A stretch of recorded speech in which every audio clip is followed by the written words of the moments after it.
Hey everyone, it's YJ, and this is my first year on T.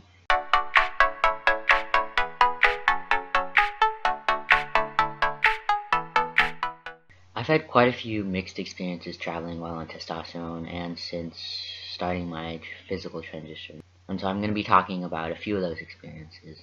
Just last weekend, I got back from a trip to California to visit some friends, and I ran into the TSA there. I was in line getting ready to show my boarding pass and identification, and the TSA agent called me up by saying, "Ma'am, sir, shit, I don't know." And he was sort of panicking, and he sort of laughed it off, and I tried to laugh it off too. But the next piece, I guess, is when I'm showing my identification card. My driver's license now has a photo of me that looks more recent. My gender marker still isn't changed, so I always hope that they sort of overlook that or don't comment on it, because sometimes that makes them do a double take. And once I get through there, then I have to go through security, which is where you put all your bags through and they scan it, and then you go through a body scanner.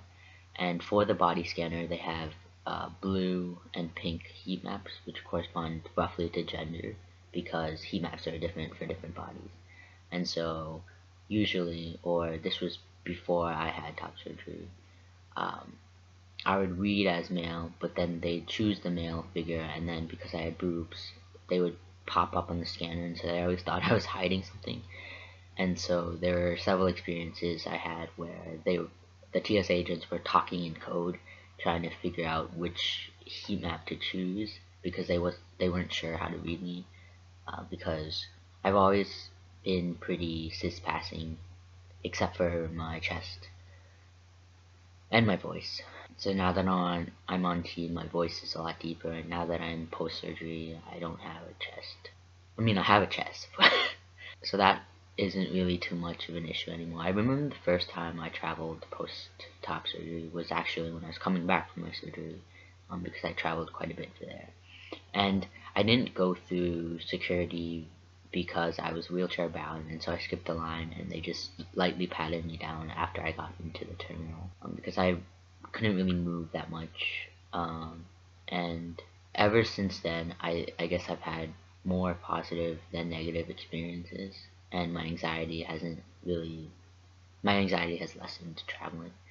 When I'm traveling by modes of transportation that aren't airplanes, I don't really run into many issues because oftentimes you just need to show a boarding pass or a ticket or something like that. And so the only thing I would say is that when I'm traveling by myself, I usually look out of place because I look so young, and so I've had people comment or call me buddy or just wonder if I'm lost or something just because I don't look quite old enough to be traveling by myself.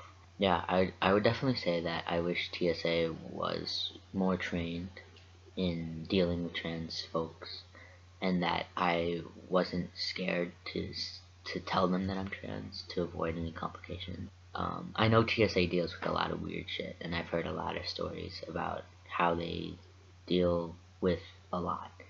I just wish that I didn't have to be scared of bigotry because I don't know where people will fall, how people react, and being in an airport, especially when you can be pulled for extra screening at any time for no reason.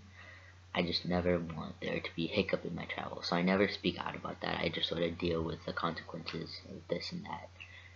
And it doesn't really cause me dysphoria anymore, especially since top surgery, but it definitely hasn't always been an easy experience traveling. See you next week.